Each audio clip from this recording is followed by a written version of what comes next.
Brenner Mills, Minnesota Vikings. Just want to win one before I die.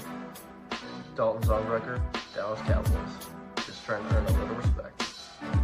Lane Cooter, the conductor of the Baker train. What is up, everybody? Welcome in to another episode. Today, we are talking top 10 greatest players of all time, NFL history.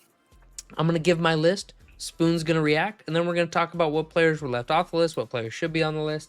We're going to make this quick. We're not going to spend a ton of time doing all these ticky-tacky things. Just make sure to like the video and subscribe to the channel. We really appreciate you. So without further ado, I'm going to start at 10. And this is my personal top 10 players of all time. So if you don't like it, let me know in the comments. Let me know how dumb I am. Let me know how much you hate it. Let me know how much you love it. Love the shout-outs. We love the interaction. So number 10. Top 10 greatest players of all time. Walter Jones. Walter Jones, Seattle Seahawks, legend left tackle. Part of what I think is the greatest left side to ever play the game of football with him and Steve Hutchinson. Dude had, I think he gave up 2 sacks in a 12-year career. Dude was insane. Dude had less holding penalties. No, what was it? I can't remember the stat. Hold on. I'll get it. Hold on. We're going to look up crazy Walt Jones stat. It's absolutely insane. I can't remember what it was. I was not even going to give it to me. I was looking for a crazy headline. I can't remember what it was, but dude was absolutely insane. So just so starting in 2001, he had a Pro Bowl from 2001 to 2008 every year, and he made AP All-Pro First Team in 01, then AP All-Pro First Team in 04, again in 05, again in 07, and was AP All-Pro Second Team Left Tackle again in 06 and again in 08. So there's 5 consecutive AP first or second teams with 6 total in 8 years, and before that he was still making Pro Bowls, and he was just kind of he's a left tackle, so he wasn't getting all the acclamations, all those things, but he never really got a chance to shine in the playoffs. Obviously 2005 with that Sean Alexander. Dude was one of the best left tackles of all time, period, end of story. I don't think there's a left tackle I would want more protecting a blind side for my quarterback other than Walt Jones. Anything before we move on to number 9, Spoon? Yeah, go ahead. I don't know anything about him. So Walt Jones is the best left tackle. Argue about it in the comments, losers. I'll believe you, I guess. Number 9, my personal favorite player of all time, Randy Moss. Randy Moss is my number 9. I was trying not to be super biased. He's my favorite player. I think he's the second greatest receiver of all time, and I think he's the greatest peak receiver ever. If I got one wide receiver for one game, I would go prime Randy Moss. No question about it. Dude was absolutely unstoppable at his peak. Any thoughts? We'll move on to number 8. It's arguable, but sure. Okay. I think you could make the argument that he's the 3rd or 4th best receiver of all time. So with you putting him that high, you're arguing my ass on that. I was about to say you better. I don't know. Just keep going. We're gonna go to number 8. We're gonna go to number 8. Deion Sanders. Deion Sanders, number 8 on my list. Greatest cornerback of all time. Absolutely shut down. We had a debate. A couple of buddies of me had a debate earlier this week on best corner. And a buddy of mine was very adamant Deion wasn't the best corner because he was just a guy who ran the routes for the receivers. He's like, he wasn't actually that good in technique. He just knew what the receiver was going to do and ran the route for him. I'm like, so what you're saying is he literally was able to read their mind and do what they were doing before they could do it? What are you talking about? He's like, but he wasn't the best tackler. I don't care. He literally took the number 1 weapon, including in at times Jerry motherfucking Rice, and took him out of the game. You didn't throw it, Deion. You just didn't. Period. End of story. He doesn't have the best stats because they didn't throw at him. One of the best, top 3 athlete of all time, just in regards to being able to play baseball and football at the same time, all that stuff. Move on to 7. I think you said Barry Sanders wrong. I think you mixed up the Oh, names there, but that's fine. Deion Sanders. Yeah, you, Deion Sanders. yeah, you If definitely. I said Barry, I you apologize. no, you didn't. I'm just saying you pronounced Dion wrong. It should have been Barry, but that's fine. Go ahead. Barry Sanders here at 8 is what you're saying? But you should have been in the top 10. I don't have Dion in my top 10. I'm just saying. Whoa, you I don't don't- Deion in your top 10 No, players of all I time? could see that you had Barry there, but not Dion. Fucking wild, bro. All right. Number 7 is a name a lot of people I felt might get mad at for me having on this list, but I'm going to say because I feel it. Aaron Donald. Aaron Donald is my 7th greatest player of all time. You put that dude in any era, he is going to absolutely fucking dominate. He is the best defensive tackle of all time physically. He has a championship. I mean, there's nothing here that I don't think he should be a top 10 player of all time. I'm not going to argue with that one. I can. Okay, cool. I don't. You I can don't respect hate that it. one. Yeah, I'll You respect, that him one. being 7. Yeah. Okay. Number 6 on my list, Barry Sanders. There you go. There you He's go. on the list. You happy? You happy? Yeah. He's on the list. I am happy. The he's on greatest list. running back of all time. I don't think people will alter or argue Walter Payton, Jim Brown, whoever you want to argue. No, it's Barry Sanders. There's only one Barry Sanders. Like sweetness with sweetness, Barry Sanders doesn't need a nickname because people just know he's Barry Sanders. Like, in my opinion, one of the greatest things you can ever do as an athlete is transcend a nickname. And I know that sounds weird, but like, think about it. Tom Brady is known as Tom Brady. Jerry Rice is known as Jerry Rice. Barry Sanders is known as Barry Sanders. They don't have nicknames because they don't need them. They transcend. Great players have nicknames. Sweetness, right? That's such a great thing. Barry transcended that. Barry is the best player. I know it's kind of a dumb argument to make, and I'm not saying that's the only reason he's better than Walter Payton. In fact, I think Walter Payton was a better receiving back, a better dual threat back. But if I had one game and I needed one running back, I'm calling up Barry Sanders. I'm calling up prime Barry Sanders. I'm like, hey, suit up, get ready. We're running it. Number 5 on my list, the first quarterback on my list, actually, Peyton Manning. Peyton Manning is my number 5 player on the list. He makes the top 5. I feel like Peyton Manning's very worthy of a top 5 spot in the NFL's all-time list.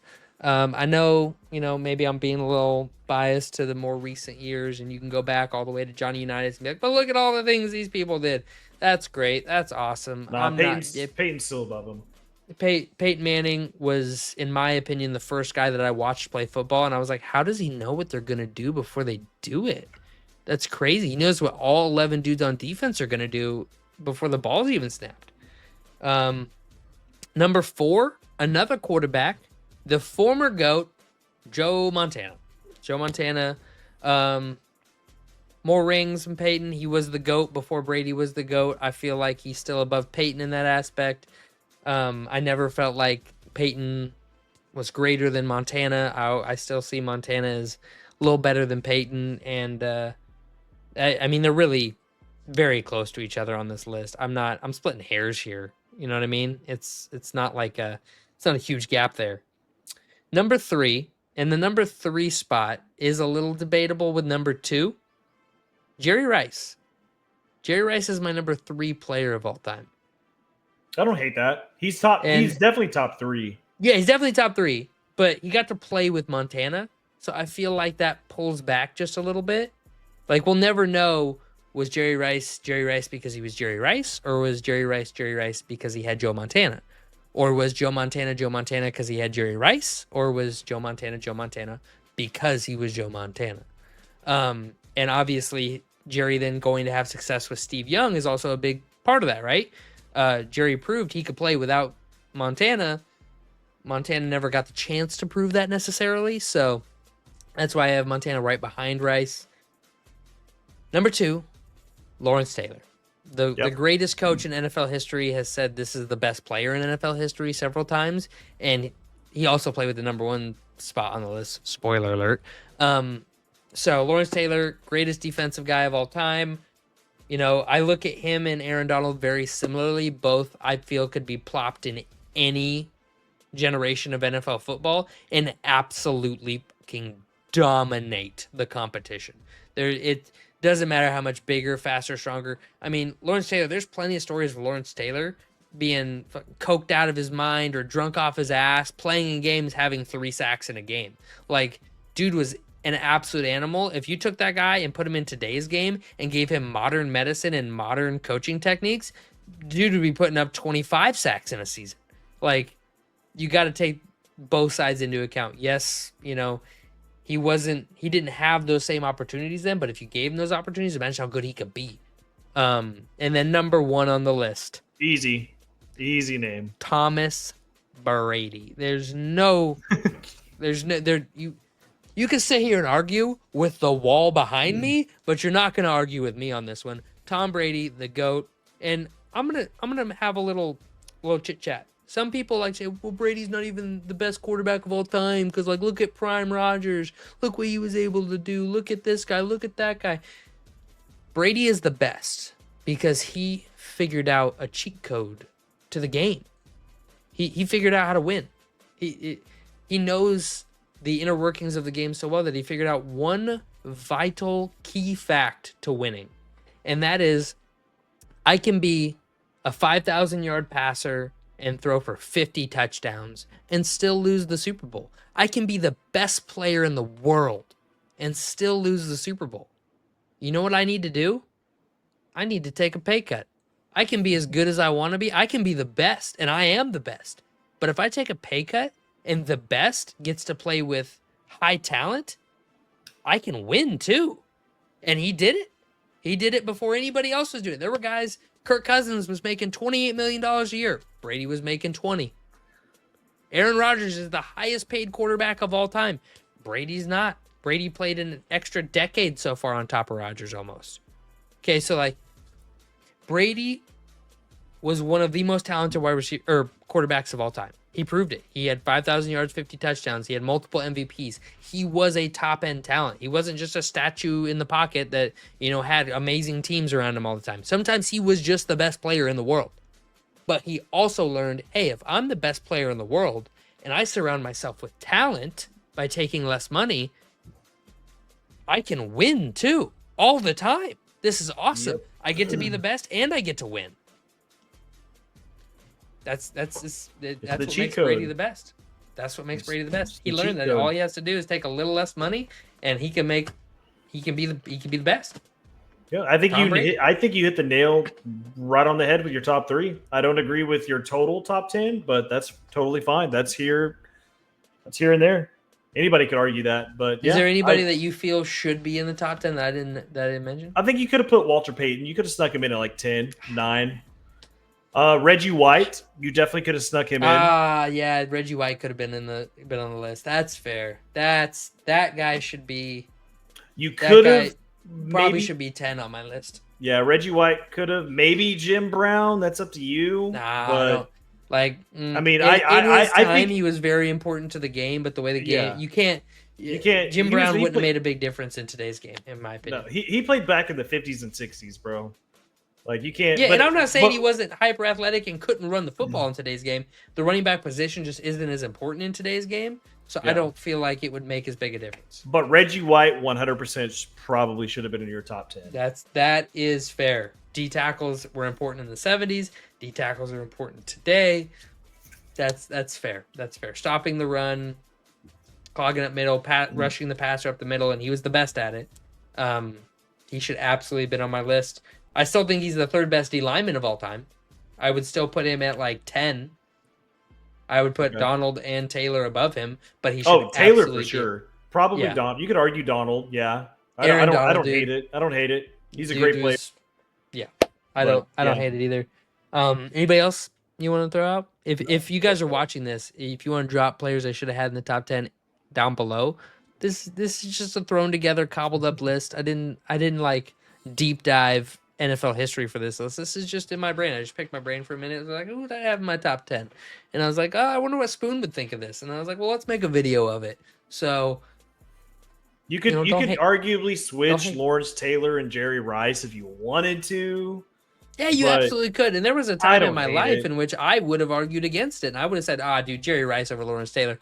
But when Bill Belichick, who played with Tom Brady, comes out and said, Yeah, Lawrence Taylor, that's the best football player the NFL's ever seen. Who am Yeah. I? Who am I to Who are argue Who are you to argue with Bill Belichick? Bill Belichick? Like, who am I to argue that? Six-time Super Bowl champion as a head Yeah. coach. I don't know how many he's won. Didn't he win another one with the? No, he did not win. Yeah, he another won one with the Giants. He won one with LT. That's right. Yep. So he was on the. I think the 86 Giants won or 89 Giants won the Super Bowl. I don't remember. Yep, you're right. But For some, mid to I late was 80s thinking of a Giants. different team, but yeah, he multiple Super Bowls. You're going to listen to Yeah. what Bill Belichick says. Yeah. Yeah, gonna listen to Bill. So, But with that, that's the video. So like, subscribe, and we'll see y'all next time.